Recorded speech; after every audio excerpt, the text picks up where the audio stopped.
Virgil Studio! And today our guest is the one and only Eddie Ray! Thank you for having me here. I'm very excited to be here. Thank you, Eddie. We just did a litany of nun jokes that everybody missed. Weren't they hysterical? And historical as well. Eddie, is that gum in your mouth? Do I see gum in your mouth? Yes it is. I have many gums in my mouth.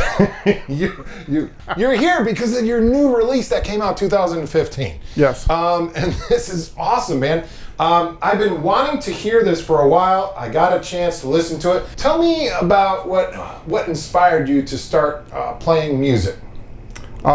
Girls. Or playing an instrument. Girls and then women afterwards as I grow older, yes. Okay. Let's be honest. But mostly after I began to write, which is a different animal entirely, I realized it was a great source of introspection, visualization, and actually just exploring your basic human feelings. Very nice. And what instrument did you start out with? I started out on the guitar of all things, and I was lousy at it. I was just terrible because I had a lousy guitar. Simply put, it was a pawn shop special. The strings were this far from the frets, which I didn't know there was anything wrong with that. It was just beastly to play. I thought all of the instruments were like that, so I thought there was something wrong with me. I gravitated towards the piano as I grew older, but Mom said, well, we can't buy one of those, you don't play a guitar. So I ended up at 21 taking it seriously, and that became my instrument and my writing instrument as well.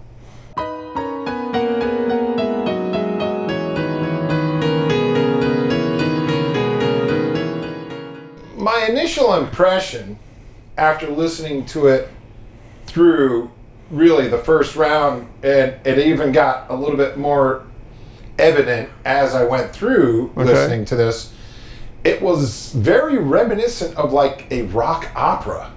It just gave a nice slice of your life. You just kind of see this, and you see different people bringing in, and it was just so interesting because you had such a palette of colors in here. It was nice. It was, and obviously you dominate with the piano. The piano is just really great. I want to go through the tracks here, and I want to have you give me some stuff on each track. So I'm going to play just a little bit of the first track. This first track, everybody, is called The Verdict. We're going to give them like a 20 or 30 second sample so they get to hear each little track, if that's okay with you. Fantastic. We're going to give them that, and then if they're interested in purchasing this CD, we can give them links down at the bottom, right? Absolutely. So we can do something like that because there's nothing like supporting local musicians. Everybody's got their Zeppelin collection, but you need your Eddie Ray masterpiece to be within your arsenal of stuff that you're going to be listening to. It's a must. It was just very entertaining. So we're going to listen to just a little bit of The Verdict right now. Thank you. In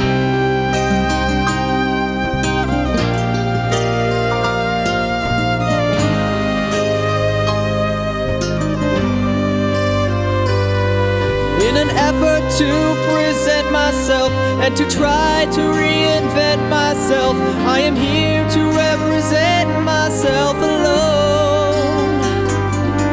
In a case deposing right and wrong, with my best defense, a simple song, tainted evidence, she won't belong to me.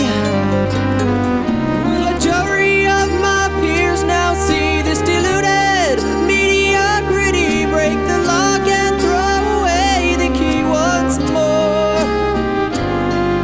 It is now again I finally see that my freedom did not set me free. Will I always and forever be alone? This is a trumpet playing in here, correct? It begins with violin. Okay, so we got violin. Yep.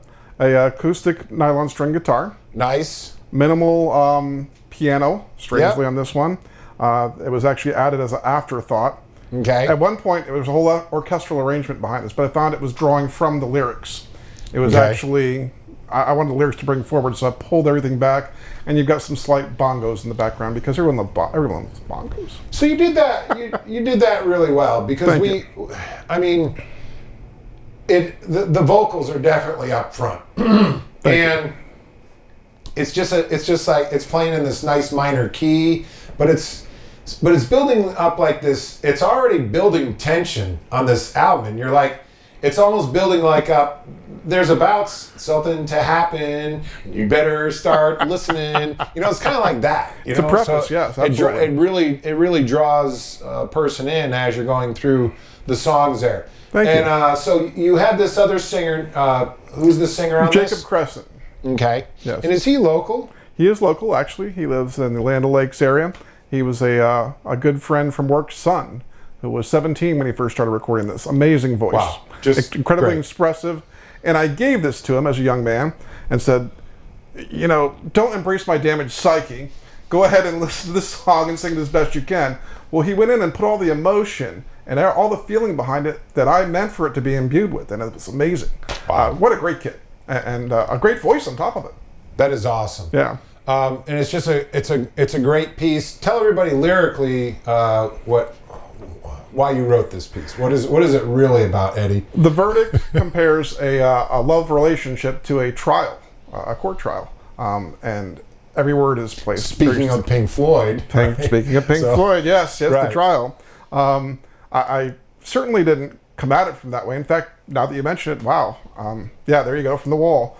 But this all just came to me. It was inspired to me. The one song that I wrote over a 7-year period in a haunted house that I lived in. Wow. Yes, I had a writer's block, but this one song came to me in the middle of the night amidst some sangria and quite a bit of sleeplessness. And I believe it to be perfect in every way. And no one can argue with me on that.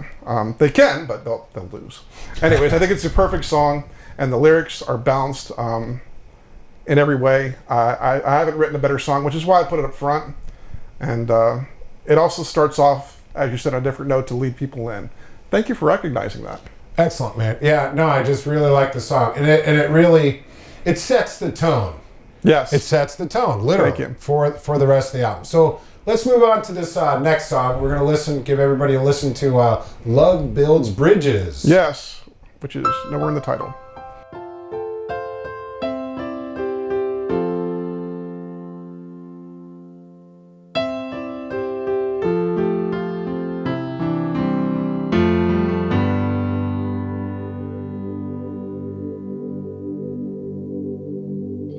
Standing here again, time stands still in the blink of an eye.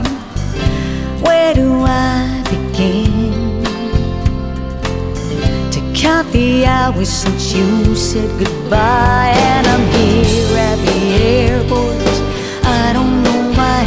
Do our hearts speak the truth that our heads call a lie? Just like birds of a feather, unable to fly away, fly away. But standing here, I hear these great things on here. There's some nice chordal changes. Thank you. Who's the woman on here, Eddie? The woman is Love Builds Bridges. It's my former great love's initials, Lori Bibador. Okay. LBB. The Love Builds Bridges, strangely, we had a long-distance relationship between here and California that went on for an untold amount of time, well over a decade. It fell apart, it fell together again. This is our story from that time frame. I loved her dearly. We had everything in common and nothing in common, and the great distance between us kept our love alive for that long, very strangely. But this is the story of that, and she's heard it, and she thinks it's amazing, and she thinks it describes that period of our life perfectly. Very nice. And who plays the sax solo is just like really awesome on here. Gene Kinnan did all the saxophone work on Masterpiece. He came in a matter of less than an hour after being given sketchy demos. Don't you love artists like that? My friend Leah Clark, we call her One Take Leah.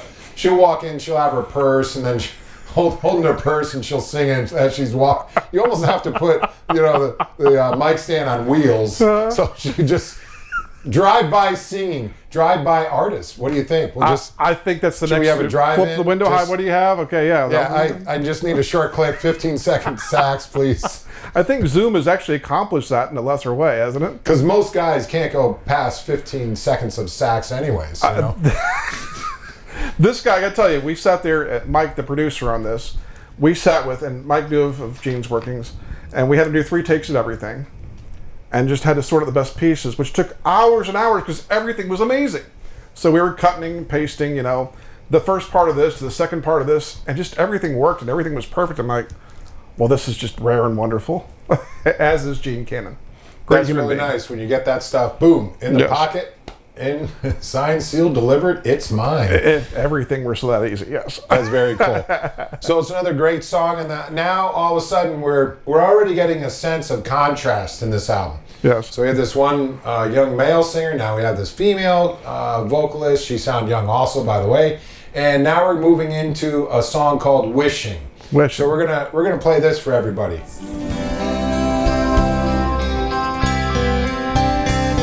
All by myself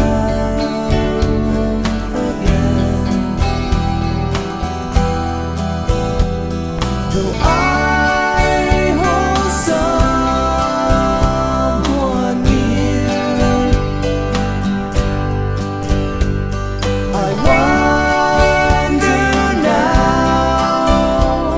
if it were you who were wishing you were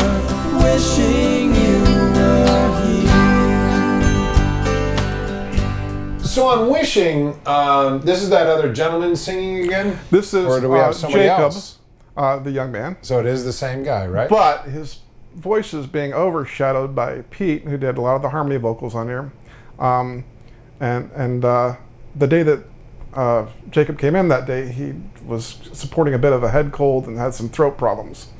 There's nothing wrong with his singing, but just he felt he wasn't at his best, and we didn't have any more time to record it. So we actually, when we backtracked over it, we had brought Peter Arcuri's vocals up over it, and it seemed to work wonderfully. It's the things you learn in the studio that can fix things so well.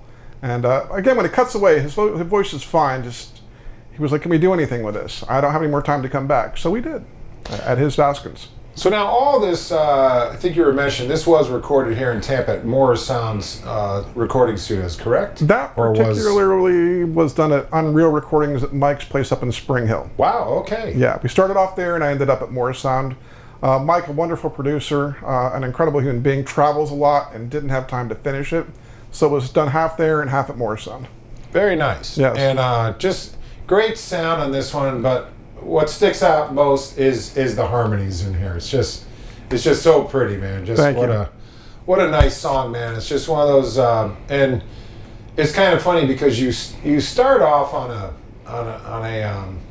minor with this album. I like to talk a little bit about the theory, and now we're finally getting to something that's just bringing in that that major feel. So we're doing some kind of 1-chord thing going here with something else possibly, or it could be a 5-chord depending on how you're doing it. The resolution, yes. But I'm just hearing it sounds much more happier and uplifting than the other stuff, you know. Yes, it definitely has a happier tone. Strangely, this is the second song I'd ever written.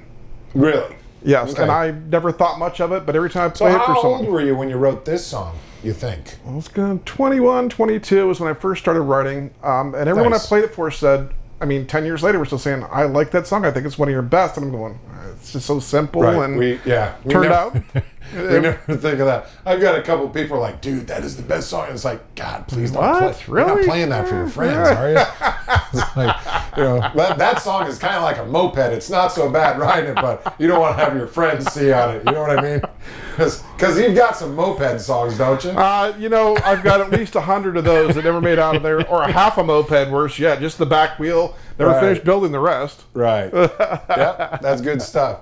All right, so let's move on to Photographic Memories now. There we go. A favorite. Photographic memories of you. We were together once, 1,000 frames per second or two. Still image pictures remain, mirrored, reflected, and named as photographic memories of you. All this machinery, rocking the scenery, making the focus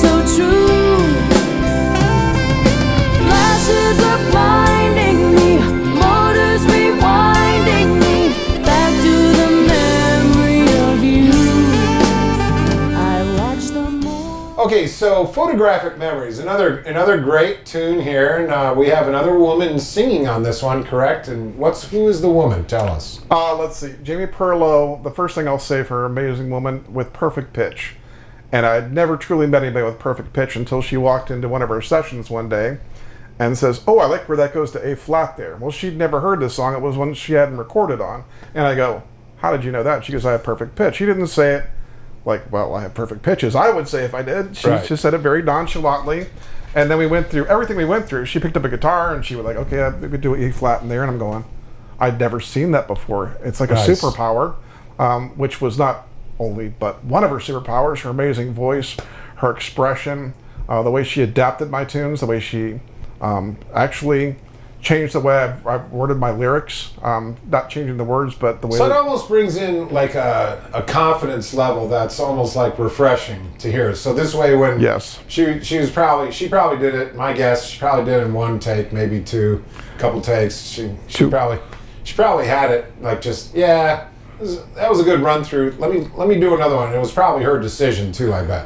I bet you were probably happy. And I'm just guessing here because I renewed my Psychic Friends Network card last week. That she probably heard. She says, "Yeah, I think I get a little better here," and then she was done. Right? I was not happy with her work. I was ecstatic because the poor woman, all she had to go on with the demo was actually me singing it very flatly. I'm sure she figured out right away. And then that she brought this. Isn't that a band from Alabama, the Flatleys? The very Flatleys, yes. Yeah, actually, right. yes. They're Flatleys. They're on tour right now. In hell, and not for long. You don't have none of that in here, Satan said. Right. Yeah. Away with you. Beelzebub on tour. Bub, Beelzebub, whatever he is. So keep on going. You were talking. Jamie. Yes. Jamie, amazing vocalist, brought that to the table.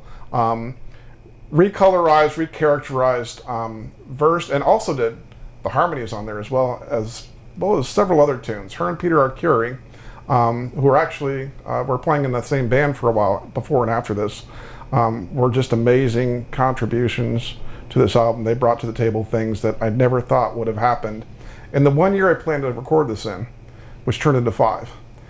Which at the time was like, God, is this ever going to be over with? But the longer it went, the more amazing it became. What started off as just a home studio project became a work of art, I'd like to say. That is awesome. Very cool. Okay, we're going to go on to this next song, which is How Do You Do What You Do? Long title. It's okay. Easy to remember, though. It is. If you're from Lithuania. Hang on.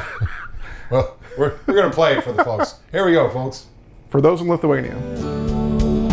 Till you came along, I saw circles and squares, but now I see angles that never were there.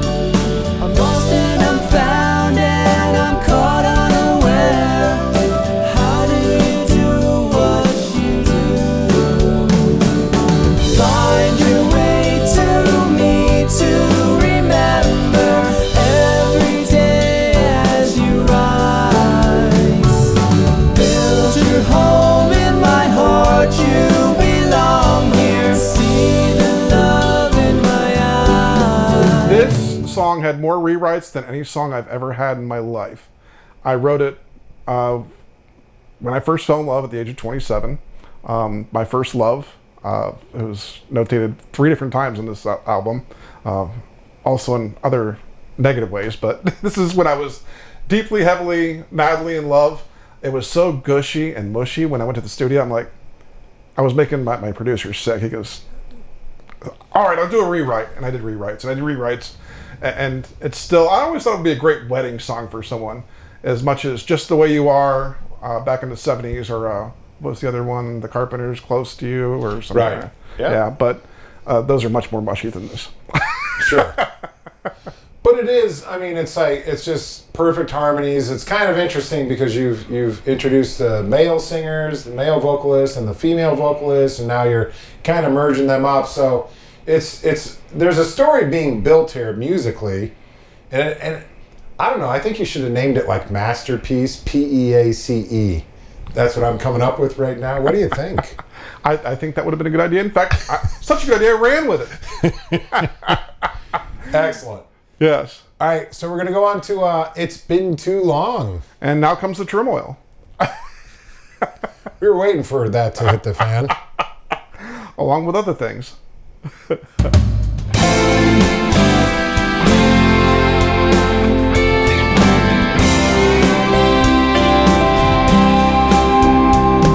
It's been too long.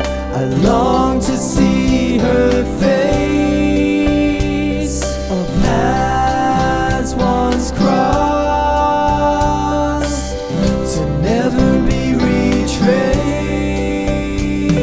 My worst fears have come true. I can't get back to you. So this is really nice. There's so many elements that are happening in all of these songs. I think your average listener, they don't really.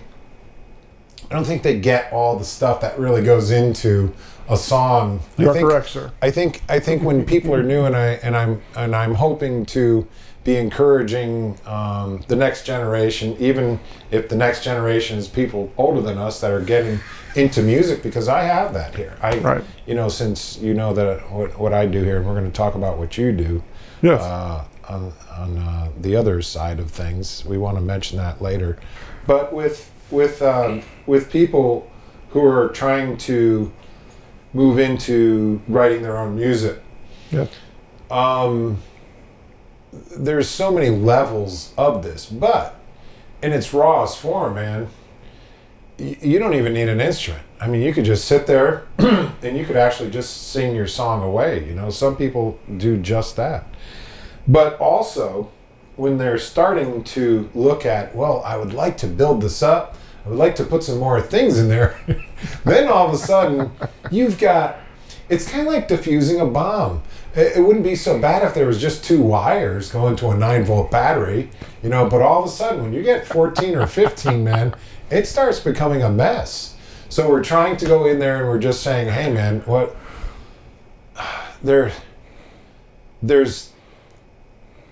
almost have the tendency, people like you and I, where we can overcomplicate things. And Well said. I bet you that ended up being one of your biggest challenges with this album, of saying, you know what, I need to bring this back. And I think one of the biggest things we have to say to ourselves, is it really going to help the song? Is it really going to do justice for the song? Perfect. And I think that was really thought out on your part. As I listened to this, people don't understand the levels that go into writing something like this. They just simply don't.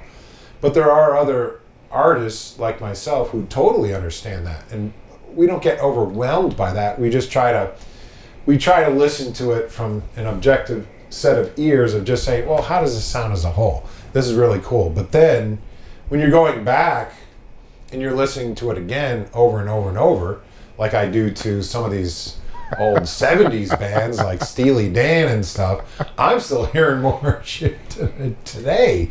It's like all of a sudden it's like, wow, when did they put this in here? And you keep on getting things that are being revealed. Easter eggs everywhere, yes. So you're doing a lot of this stuff on here. There's a lot of levels of that. So this was not just like a cut and dry whim thing. No. This was just a lot of work on your part, and This is the first song I ever wrote. And then that ends up being that, which is... It was very simple in nature. So I worked hard to actually make this more complicated. And did you do it? So what instrument did you do it with? I actually believe, again, like you said, the vocals, the background, the harmony vocals. So you sang this song without an instrument when you were young, when you wrote it? I'm sorry. This is the first song that I wrote with an instrument. Let me get to that. Which instrument? The piano. So I was with piano. First song you wrote on the piano. Yep. That's what this was. Yes. Wow. Yeah. It was just a simple Lovely. piano vocal. And when I went in the studio, I think that the whole reason behind complicating it isn't just what you hear, it's what you want other people to hear, as you said, and what calls attention to it. Because mostly I want the attention called the lyrics. But you've got to have a hook and some nice guitar work and Well, it just sounds wonderful when you put a nice harmony behind it. Right, and this one has some really interesting guitar harmonies as well going in there too. So it's got, and that was kind of neat because it kind of drifts off, and actually it started with that too a little bit. Yes. But then it ends with that, which is very cool too. It's interwoven within the song. And I play guitar on this. You do? I play acoustic rhythm guitar. Nice. Only. The leads are all Peter Arcuri. Did your fingers hurt after you were done? I cried for days. Like, we got. I brought it in. I brought acoustic with me, and the producer, "What's that, Eddie?" And I'm like, "I'm gonna play guitar on this." And he goes, "We got Peter for that." And I go, "Let me just. I want to play guitar on one song on my own album. Get in the booth. Let's see what happens." That wasn't bad. All right, we'll leave it in. Oh, thanks. Peter, we need you to. We need you to come over. All the other stuff, please. Peter, just sound like half-assed on. Which, even on a bad day, Pete would sound just wonderful. He's a great guitar player. Hey, man, good on you to get your own damn guitar in there, man. Did Peter sneak in any piano on here? No one else played keyboards at that aspect of it. When we got into the studio, and Howard Helm did a lot of my arranging in the later songs, he did all of the orchestral stuff. I was only playing piano at that point. In fact, in the last track, all I did was sing, because Howard did some amazing arrangements on Foreclosure, the last tune, where it was all just huge instruments. It builds, then it fades, but we'll get to that later. Wow, very nice. Yes. Okay, we're going to go on to Marionette.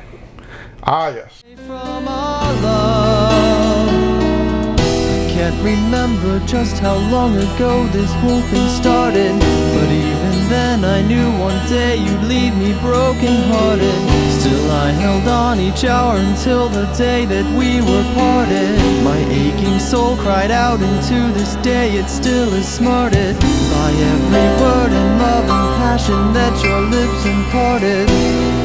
Where are they now, Marionette? Yeah, this is my second great love of my life, but I slowly pushed her away, and then more rapidly in the end. And the story of that is, and the name of the song is, she was very strong-willed when I first met her, and then as time went on, she bent to my will, and then I couldn't stand that. It's so sad, but she became puppet-like almost. And she was her own individual person. She became so much a part of me that I didn't really want to be involved. It's a very sad tale, because she was a lovely girl. She still is. She's found someone else she's very happy with and can be her own person. It was a part of my growing experience. This ends up being somewhat of a therapy thing for we musicians to just write it out, just make the song. It actually, throughout the course of the song, there is no resolution, but after it was finished, I sent it to her in California, and she said she thought it was lovely and well done, and it spoke very well of our time together. So I didn't think it was terribly flattering, but she found it that way. She thanked me for not naming her in it. That's always a nice thing. Sometimes the names are changed to protect the guilty or the innocent. So the next song is called Betrayal. This is not a happy song. There's usually nothing happy about this.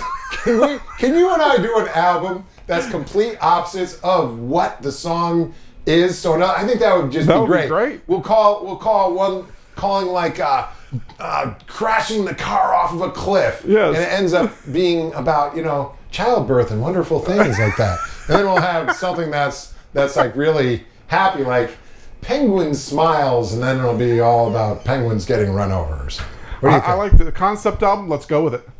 That's the word I was looking. Thank you for bringing that in 45 minutes into the show. It's a concept album. That's what I was thinking. That's going, but it's a piece of your life. It's an autobiography. It is. Yes. You're pulling in these big words. I told you that's why I gave you this little green pad. That's why the green pad. The green pad. And it was the piece of paper you could put all my thoughts on, because there's like words. I'd turn this whole interview into a coloring book if I could. I love it. That's it. Okay, so I want salmon. We're gonna listen. My favorite color from the Crayola. I'm into chartreuse. Oh, Sorry, there you go. You've seen it. See? So here we see Betrayal. Yes.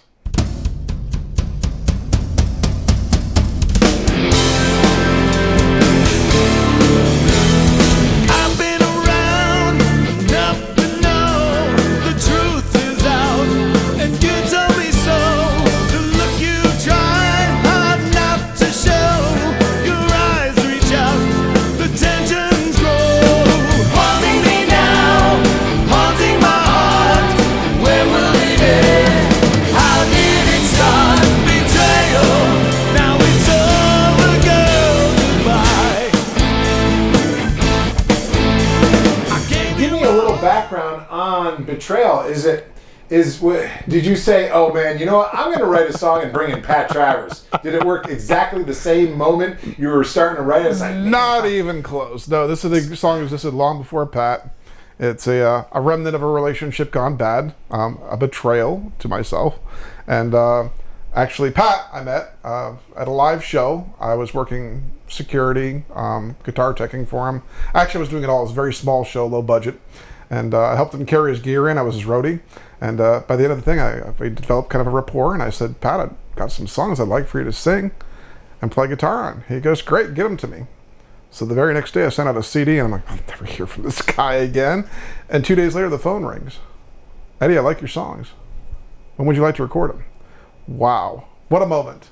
Fantastic. very nice. Yes. That's some cool stuff, man. And then the rest, like they say, is history in it. But it's one of those things that also happens where you say to yourself, wow, that was quick. And then it's like, It was. It's just a little slice of life, you know. It was nothing in the moment of your entire life if you thought about it, but it was also everything at the same time. So you got a lifetime worth of memories, and damn, dude, you've got Pat Travers on your CD. And he doesn't only play that song, but he also plays the next song, correct? Russian roulette. So yes. we're going to play Russian roulette now for everybody. Don't play Russian roulette in real time. She got me thinking crazy. She's got me drinking hard. The skeletons in her closet are buried in the backyard. She had a reputation.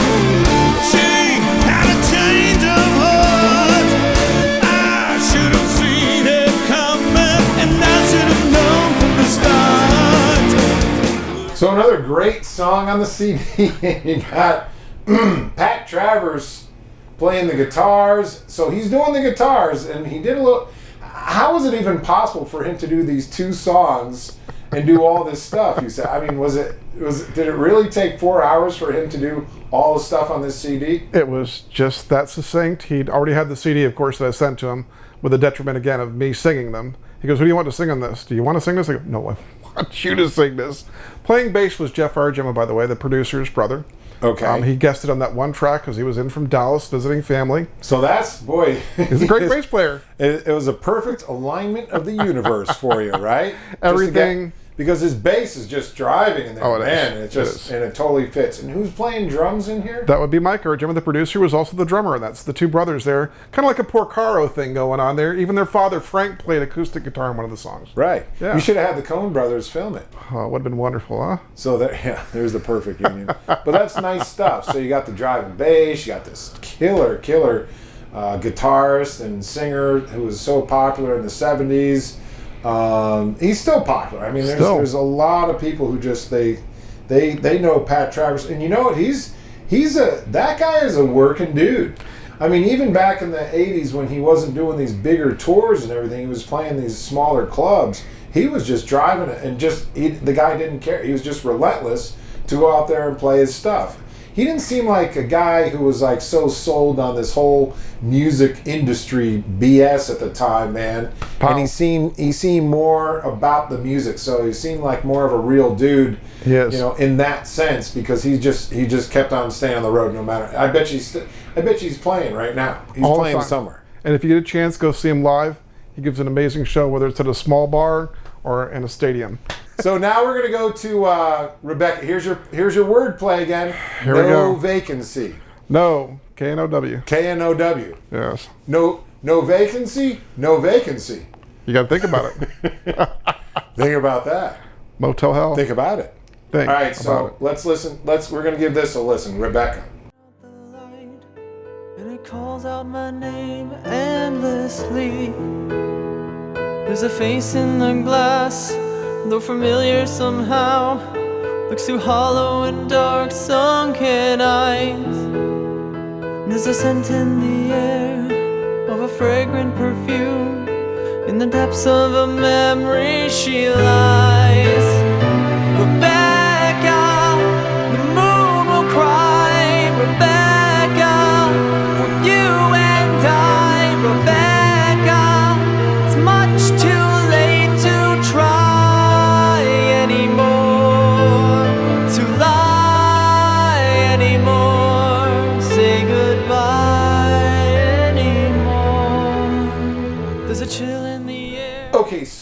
on Rebecca, you brought Jacob back in. Yes. And it starts out with a piano. They call it an etude.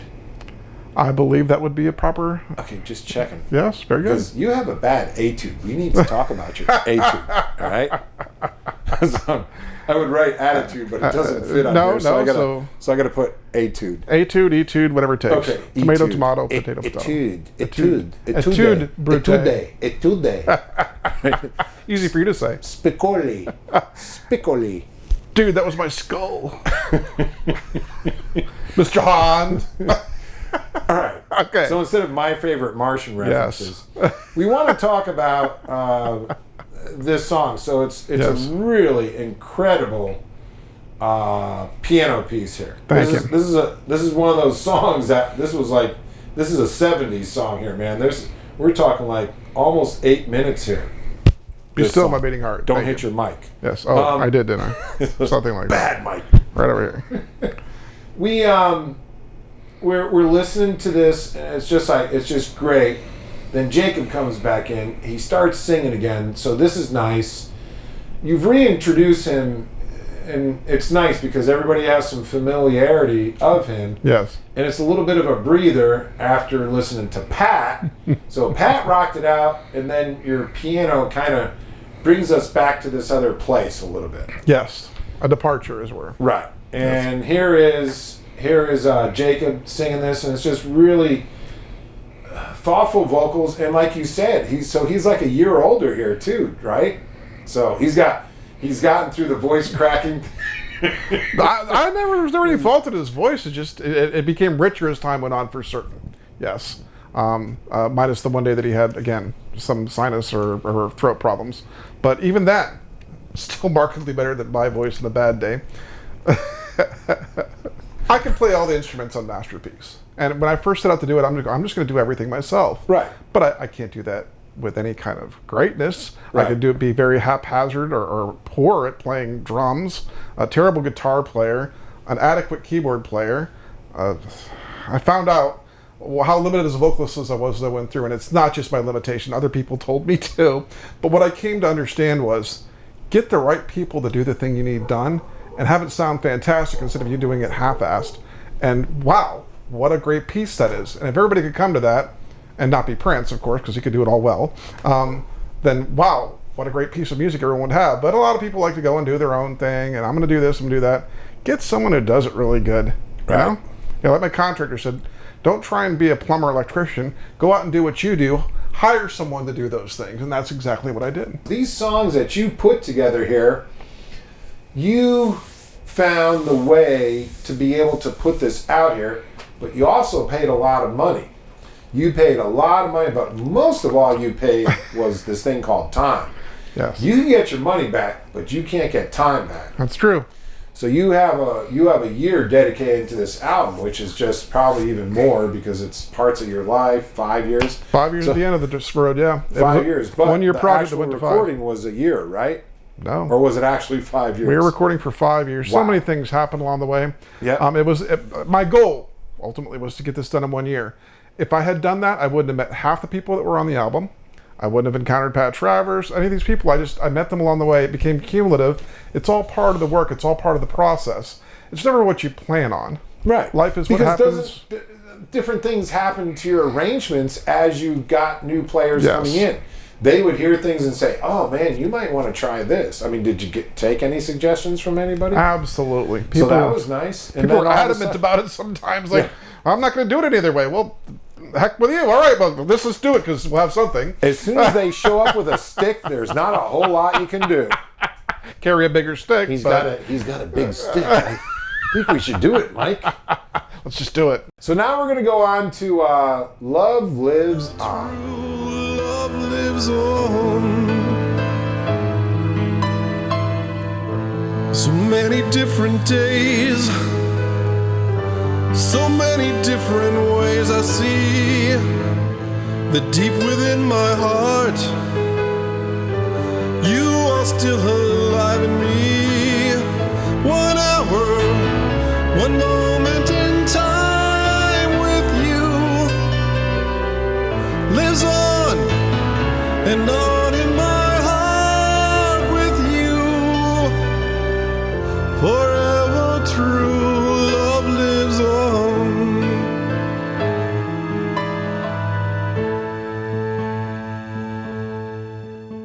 On Love Lives On, you just did a great job. This is you singing from your heart, and Thank it's you.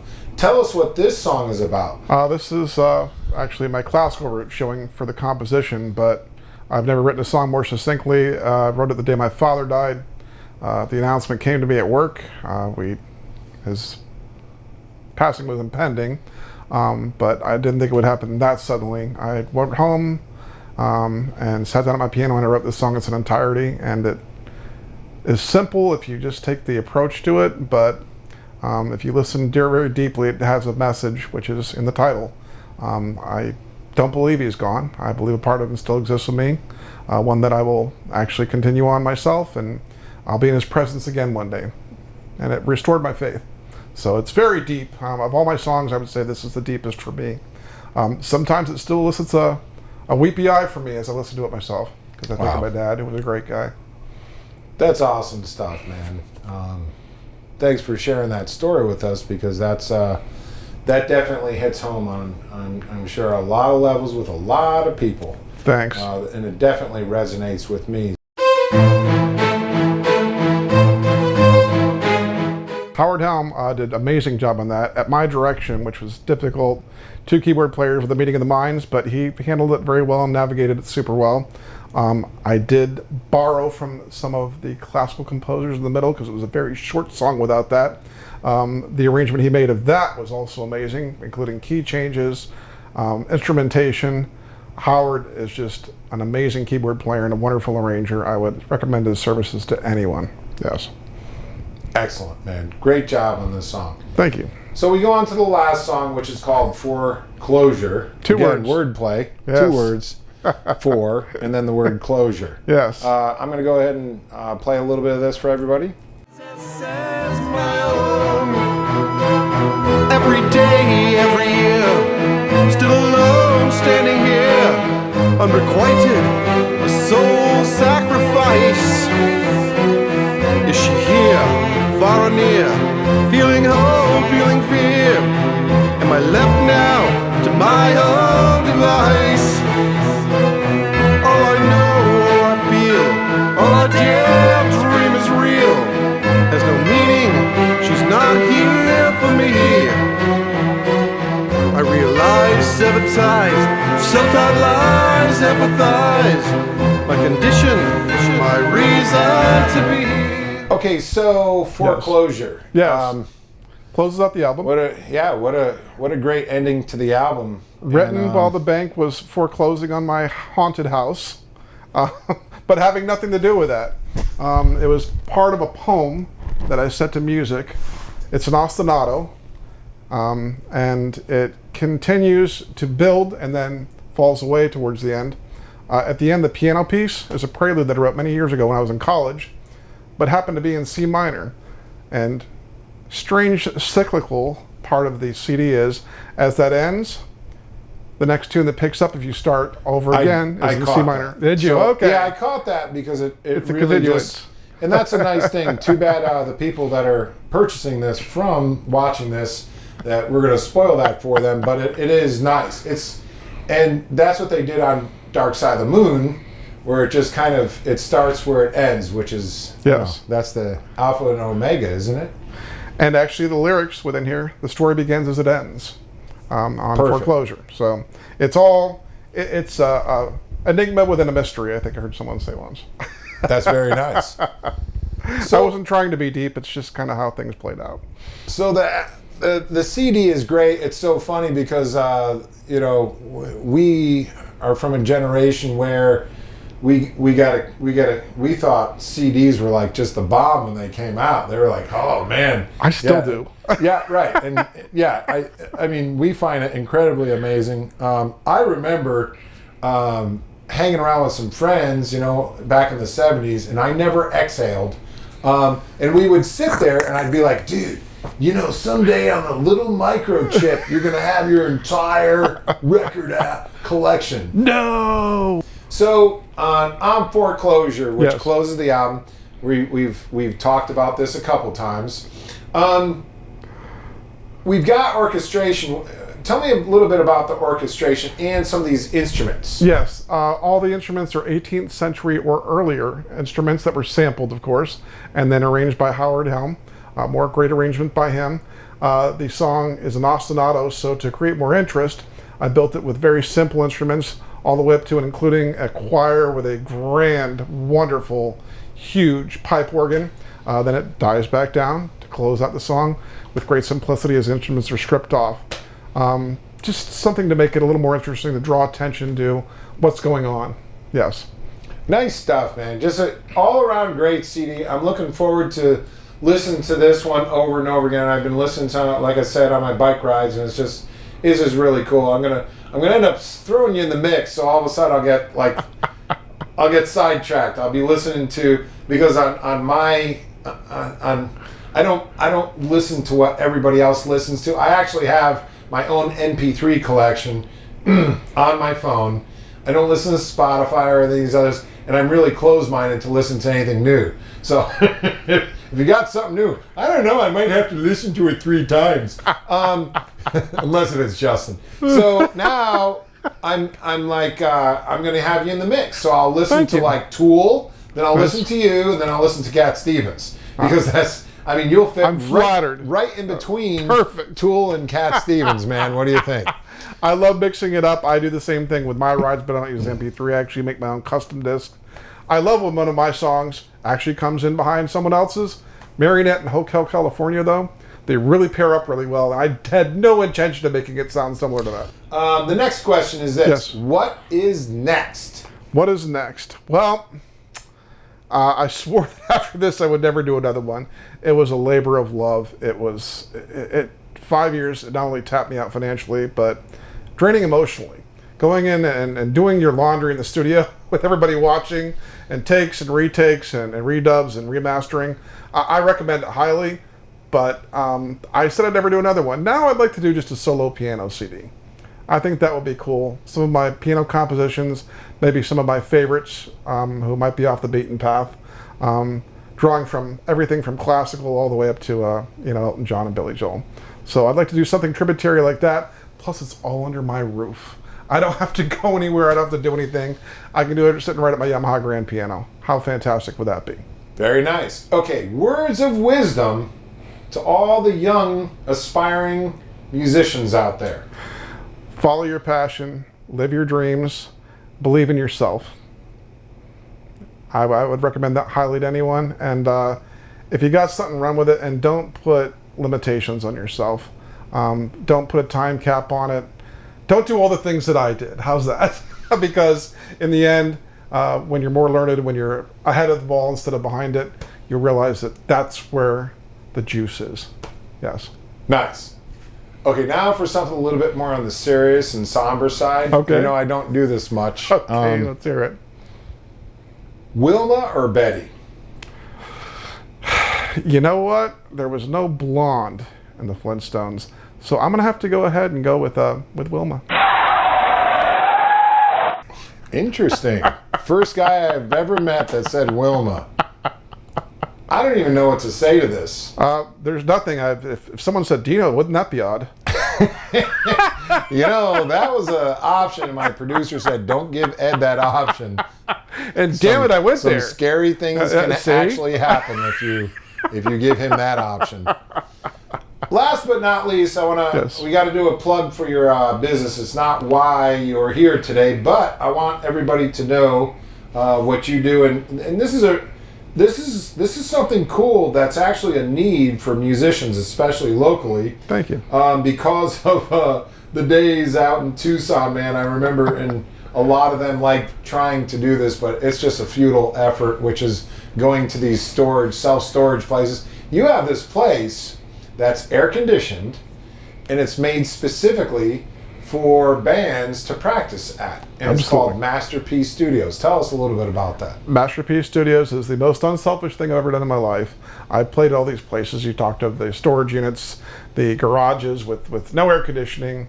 What a big perk that is. But then I made it kind of like a hard rock cafe inside. Hope I'm not sued by them. Because I have memorabilia on the walls. It's just a place of interest. You walk in, you're greeted by a grand piano. There's places to sit. You make yourself at home. I don't charge a whole lot for it, almost nothing. And people come in there and they get their groove on. The Bay Area has been lacking in that for quite some time, specifically Tampa. Across the Bay, there's some other people that do what I do in a very different way. I put my whole heart and soul into this. Again, I didn't do this for me. I did this for the community. And wow, the rewards have been amazing. I mean, a lot of people come to the door, share wonderful music with me, share equipment, donations, just the place gets better every day. I'm constantly improving it, and everyone's welcome. Very nice. We'll put a link down at the bottom here too for anybody who's interested in checking out Masterpiece Studios. One more time, everybody give it up for Eddie Ray.